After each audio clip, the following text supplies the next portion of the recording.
Welcome to Annie's kitchen and you are watching Annie's kitchen with Annie. കുറച്ച് ദിവസമായിട്ട് vegetarian ചെയ്യുക. അതുകൊണ്ട് ഇന്ന് നമ്മൾ ചെയ്യാൻ പോകുന്ന ഒരു മട്ടൺ റെസിപ്പിയാണ്. ഞാൻ എപ്പോഴും പറയും, മട്ടൺ എന്ന് പറയുന്ന ഒരു സാധനം മീറ്റിൽ ഏറ്റവും രാജാവാണ്.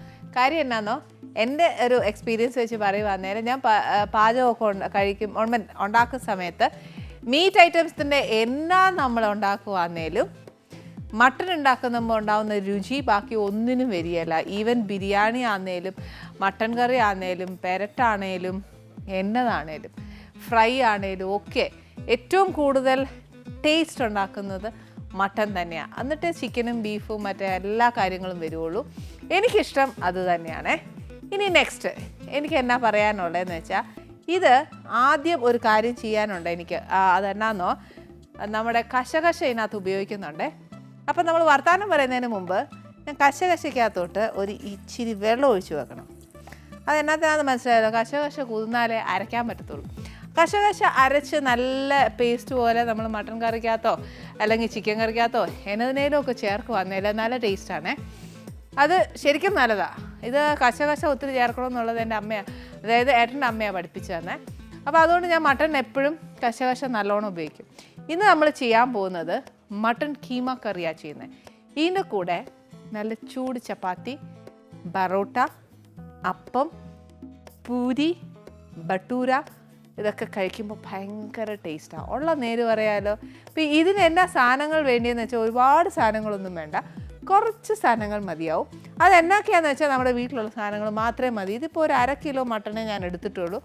നമ്മൾ എത്ര എടുക്കുന്നതെന്ന് വെച്ചാൽ അതനുസരിച്ച് പൊടിയുടെ ആയാലും സവാളയുടെ ആയാലും ഒക്കെ ആ അളവ് കൂട്ടിക്കണം. ഫസ്റ്റ് എന്നാ വേണ്ടിയേ, ഒരു സവാള, ഒരു മുഴുത്ത സവാള അല്ലെങ്കിൽ 2 മീഡിയം സൈസ് സവാള, കുറച്ച് മട്ടൺ കീമ, പിന്നെ വേണ്ടിയത് ഇച്ചിരി മഞ്ഞൾപ്പൊടി, മല്ലിപ്പൊടി, കുറച്ച് മുളക് പൊടി, ഗരം മസാല, ഇച്ചിരി ഉപ്പ്, ഇച്ചിരി തേങ്ങ തിരുമിയത്. ഇത് കശകശ ഞാൻ വെള്ളം ഒഴിച്ച് വെച്ചേക്കുവാണേ. പിന്നെ ഒരു ഇച്ചിരി ജീരകം. ഇത്രയും സാധനമാണ് വേണ്ടത്. പിന്നെ മല്ലിയില കറിവേപ്പിലൊക്കെ ഇടുന്നത് നമ്മുടെ ഇഷ്ടമാണ്.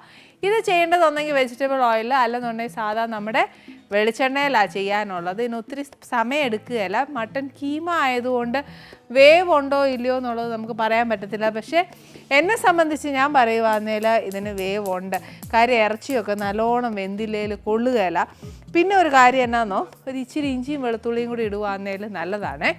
ഫസ്റ്റ് എന്നാ ചെയ്യേണ്ടത്, ഒരു ഇച്ചിരി എണ്ണ ഒഴിക്കാം.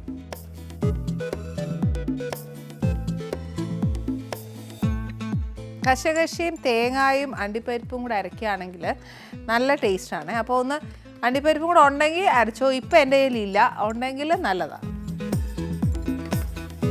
ഇതിനകത്തോട്ട് ഫസ്റ്റ് നമുക്ക് കുറച്ച് ഉള്ളി ഇടാം.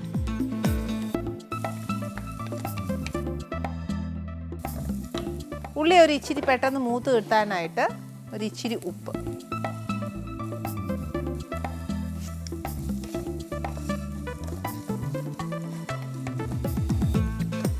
ഉള്ളി ഇച്ചിരി നല്ലതായിട്ട് വഴറ്റുകയെന്ന് പറഞ്ഞാൽ ഉള്ളി നല്ലോണം മൂക്കണം, അതിൻ്റെ ആ ഒരു പച്ചച്ചൊവ മാറണം. അപ്പോൾ ഈ ഇൻഗ്രീഡിയൻസിൻ്റെ കൂടെ ഞാൻ ഇഞ്ചിയും വെളുത്തുള്ളിയും പറഞ്ഞില്ല. പറയാത്തത് മനഃപൂർവ്വം ഒന്നുമല്ല, പക്ഷെ നമ്മൾ ആ ധൃതിക്ക് എടുത്ത് വെക്കുമ്പോൾ മറന്നു പോകല്ലേ. പക്ഷേ ഈ പറഞ്ഞ പോലെ എന്നാ ഇതിനകത്ത് ഇഞ്ചി വെളുത്തുള്ളി ഇറച്ചി കിട്ടില്ലേ പിന്നെ ഒന്നിനും കൊള്ളത്തില്ല. അതുകൊണ്ട് തന്നെ ഫ്രിഡ്ജിൽ അരച്ച് വെച്ചേക്കുക. അപ്പോൾ അത് ഇട്ടേക്കാലോ. ഇൻഗ്രീഡിയൻസിനകത്ത് ഒന്ന് പറയും, ചെയ്യുന്ന ഒന്ന് എന്നൊന്നും പറഞ്ഞ് എന്നെ ചീത്ത പറഞ്ഞേക്കല്ലേ. പക്ഷേ ഫൈനൽ നമ്മൾ ഉണ്ടാക്കുമ്പോൾ ഞാൻ എല്ലാം പറഞ്ഞു തരുന്നുണ്ട് കേട്ടോ. 1 ടീസ്പൂണോളം ഇട്ടേച്ചാൽ മതിയേ. ഇതിൻ്റെ കൂട്ടത്തിൽ തന്നെ ഇതും കൂടെ കിടന്ന് നല്ലതായിട്ടൊന്ന് മൂക്കണം.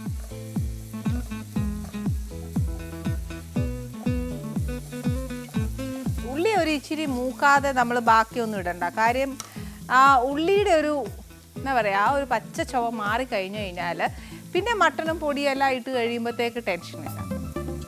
ഇല്ലെങ്കിൽ ആ ഉള്ളിയുടെ ചുവ അങ്ങനെ കാണുവേ. ഉള്ളി നല്ല എല്ലാത്തിനും അങ്ങനെ തന്നെ അതിൻ്റേതായ ഒരു മൂപ്പും വേവും ഒക്കെ ഒന്ന് കൊടുത്തില്ല എന്നുണ്ടെങ്കിൽ ഏതാണോ മൂക്കാതെ പോകുന്നത് അത് ഫുള്ളും ആ കറിയിൽ ഇങ്ങനെ നിൽക്കും.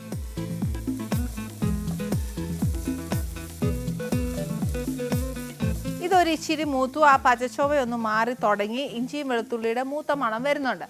അപ്പോൾ എന്നാ ചെയ്യാൻ പോകുന്നത്, ഞാൻ ആദ്യം മട്ടൺ ഇടാൻ പോവാം.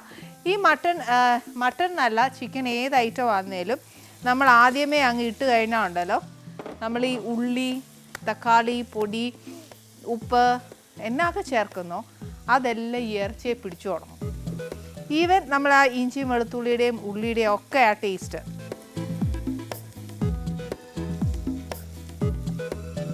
എപ്പോഴും ഇറച്ചിക്കറി വെക്കുമ്പോൾ അങ്ങനെ ഒന്ന് വെച്ച് നോക്കിയേ, ഒരു നല്ല ടേസ്റ്റാണ് വരുന്നത്. ഇറച്ചി ഒന്ന് നല്ലതായിട്ട് ചൂടായി ആ ഇറച്ചിയുടെ ആ വെള്ളം ഒന്ന് തിളച്ച് തുടങ്ങിയിട്ട് ഇറച്ചിയുടെ നിറം ഒന്ന് മാറുന്നിടം വരെ നമ്മൾ അതിനെ ഒന്ന് വഴറ്റണം. കണ്ടോ, ഇറച്ചിയുടെ നിറമൊക്കെ ഒന്ന് മാറി ആ സൂപ്പൊക്കെ നല്ലതായിട്ടൊന്ന് ഇറങ്ങി വരണം. അന്നേച്ച് വേണം നമ്മൾ ആ പൊടിയെല്ലാം ചേർക്കാനായിട്ട്. അതിനകത്ത് ഇപ്പോൾ തക്കാളി ഇടുന്നതുകൊണ്ട് കുഴപ്പമില്ല, തക്കാളി ഇല്ലെങ്കിൽ വിനീഗർ ഒഴിക്കുന്നതുകൊണ്ട് കുഴപ്പമില്ല, അതില്ലേൽ ഈ പറഞ്ഞ പോലെ തന്നെ നാരങ്ങാനീര് ഒഴിക്കുന്നതുകൊണ്ടും കുഴപ്പമൊന്നുമില്ല. നല്ല ടേസ്റ്റാണ്, ഇച്ചിരി കൂടി നല്ല ടേസ്റ്റ് വരുവേ.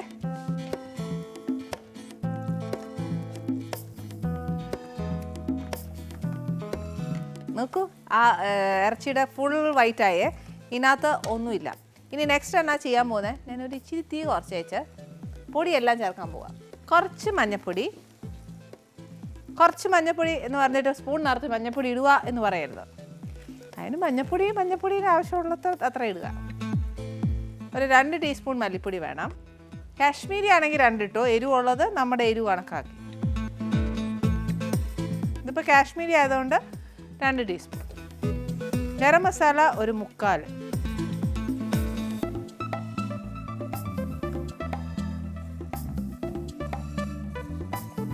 ഇനി ഈ പൊടിയെല്ലാം ഈ കറിക്കകത്ത് കിടന്നേച്ച് നല്ല അസലായിട്ട് നമ്മൾ ആദ്യം എണ്ണ ഒഴിച്ചില്ലേ, ആ എണ്ണ മുഴുവൻ ഇതിനകത്ത് തെളിഞ്ഞു വരണം. ഈ തെളിഞ്ഞു വരുന്ന സമയം കൊണ്ട് നമുക്ക് കുറച്ച് സാധനം അരച്ചെടുക്കാനുണ്ട്. അതെന്നാന്ന് വെച്ചാൽ ഇച്ചിരി തേങ്ങ, എടുത്തു വെച്ചേക്കുന്ന കശകശ, അന്നേച്ച് ഒരു ഇച്ചിരി ജീരകം, ഒത്തിരി വേണ്ട, ഒരു ഇച്ചിരി ജീരകവും കൂടി ഇട്ടേച്ച് നല്ല പേസ്റ്റ് പോലെ അരച്ചെടുക്കും.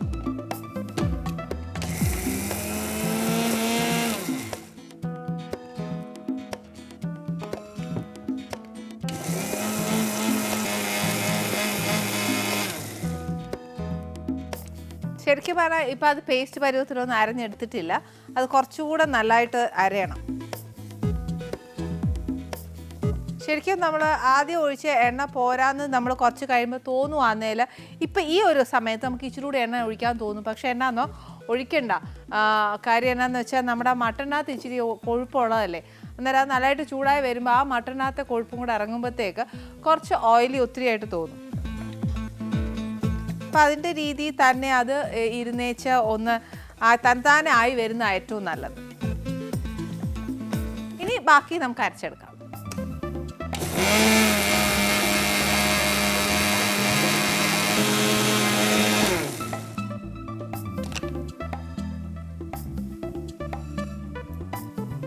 ഇച്ചിരി കൂടി നല്ലതായിട്ട് അരഞ്ഞാലേ ഒക്കത്തുള്ളൂ. ഒട്ടും തരി വേണ്ട, എന്നാന്നറിയോ, അത്ര പേസ്റ്റായിട്ട് അരയുമ്പോഴത്തേക്ക് ആ ഗ്രേവിക്ക് ഒരു തിക്നെസ് ഉണ്ടാവുള്ളൂ.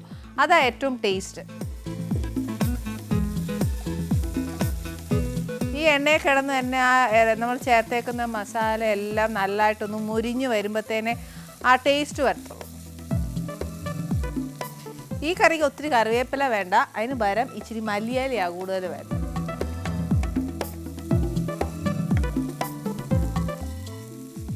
ഇടയ്ക്കിടയ്ക്ക് മല്ലിയില ഇട്ട് കൊടുത്താൽ ഉണ്ടല്ലോ, ഇറച്ചിക്കകത്തൊക്കെ ആ മല്ലിയിലയുടെ ആ ഫ്ലേവർ നല്ലോണം ഇറങ്ങും.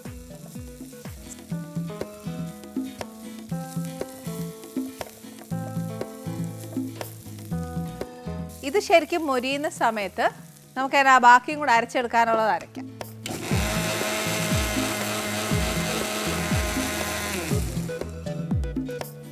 ഓക്കെ, ഇത് നല്ലതായിട്ട് അരഞ്ഞു വന്നിട്ടുണ്ട്. അപ്പം എന്നാ ചെയ്യണ്ടേ, ഇതിനകത്ത് ഇത് സൈഡ് ബാക്ക് നമ്മൾ മറിച്ചിടുമ്പോൾ നല്ലതായിട്ട് മുരിഞ്ഞു വരുവാണേ. ഇത്രയും കളറ് വേണ്ടാന്നുണ്ടെങ്കിൽ മുളക് പൊടി അധികം ഉപയോഗിക്കേണ്ട, പച്ചമുളക് ഉപയോഗിച്ച് വെച്ചാൽ മതി. മുളക് പൊടി ആ ഒരു ചുമന്ന നിറമാണ് വേണ്ടിയതുണ്ടെങ്കിൽ നമ്മൾ ഈ മുളക് പൊടി ചേർക്കുക, അല്ലെങ്കിൽ മുളക് പൊടി ഇച്ചിരി ഇട്ടേച്ച് പച്ചമുളക് ചേർത്താൽ മതി. അപ്പോൾ ഒരു ക്രീം കളർ വരും.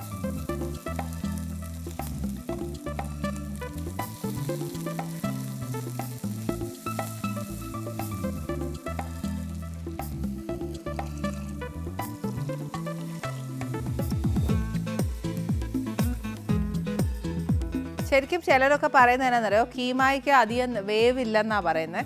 പക്ഷെ എന്നെ സംബന്ധിച്ച് പറയുവാന്നേൽ ഇറച്ചി എത്രയായാലും നല്ലോണം വേവണം. അത് പ്രത്യേകിച്ച് മട്ടനൊക്കെ ആണെങ്കിൽ ഇഞ്ചിയും വെളുത്തുള്ളിയും ഒക്കെ നിറച്ചിട്ടേച്ച് തന്നെ അത് വെന്താലേ പറ്റത്തുള്ളൂ, അല്ലെങ്കിൽ ദഹനമൊക്കെ ഒത്തിരി പ്രശ്നമാവുമേ. അതുകൊണ്ട് ഞാൻ പറയുന്നത് നല്ലോണം കഴിയുമെങ്കിൽ പ്രഷറിൽ തന്നെ എടുക്കുന്ന ഏറ്റവും നല്ലത്. മിനിമം 4 വിസിലെങ്കിലും എടുക്കുക. ചിലർ പറയും ഇങ്ങനെ കിടന്നേച്ചൊന്ന് കുറച്ച് നേരം വെന്താൽ മതി, അതങ്ങ് വേവുമെന്ന്. പക്ഷെ എന്നെ സംബന്ധിച്ച് അത് പറ്റിയേല. ഞാൻ പ്രഷർ കുക്കറിലേ വേവിക്കുള്ളൂ. അപ്പോൾ പ്രഷർ കുക്കർ കഴുകാൻ ഒരു ഇച്ചിരി നേരം വേണം. മാത്രമല്ല ഇതിനകത്ത് ഇനി പ്രത്യേകിച്ച് ചേർക്കാൻ ഒന്നുമില്ല. ഒരു കാര്യം മാത്രമേ ഉള്ളൂ. എന്നതാണെന്നോ, നമ്മൾ ആദ്യം ഉള്ളി മൂക്കാനായിട്ട് ഒരു ഇച്ചിരി ഉപ്പേ ഇട്ടിട്ടുള്ളൂ, പിന്നെ ഉപ്പ് ഇട്ടിട്ടില്ല. അതുകൊണ്ട് ഒരു ഇച്ചിരി ഉപ്പും കൂടി ഇടാം. കാര്യം മട്ടനകത്ത് ഇറച്ചി കഷ്ണങ്ങളൊക്കെ ഇടുമ്പോഴത്തേനും ഒത്തിരി ഉപ്പിട്ട് കഴിഞ്ഞാൽ പെട്ടെന്ന് വേവുകയല്ലെന്ന് അമ്മമാരൊക്കെ പറയുന്നത്. അതുകൊണ്ട് ഞാൻ ഇച്ചിരി ഇട്ടേച്ച് ലാസ്റ്റ് കറി വാങ്ങാൻ നേരം നമുക്ക് കുറച്ചും കൂടി ഇടാം. പക്ഷേ ഇനി ഇതിനകത്ത് ചേർക്കാൻ ഒന്നുമില്ല. ഇതിൻ്റെ കൂടെ ഇറച്ചി വേവുന്ന സമയം നല്ല ചൂട് ബട്ടൂര ഉണ്ടാക്കുക, അല്ലെങ്കിൽ നല്ല ചൂട് ബറോട്ട ഉണ്ടാക്കുക, അല്ലെങ്കിൽ ഇതൊന്നും നേരം കിട്ടിയില്ലെങ്കിൽ ഒരു പൂരി ഉണ്ടാക്കുക. പൂരിക്ക് സമയം കിട്ടിയില്ലെങ്കിൽ നല്ല നെയ് റോസ്റ്റ് ഉണ്ടാക്കുക.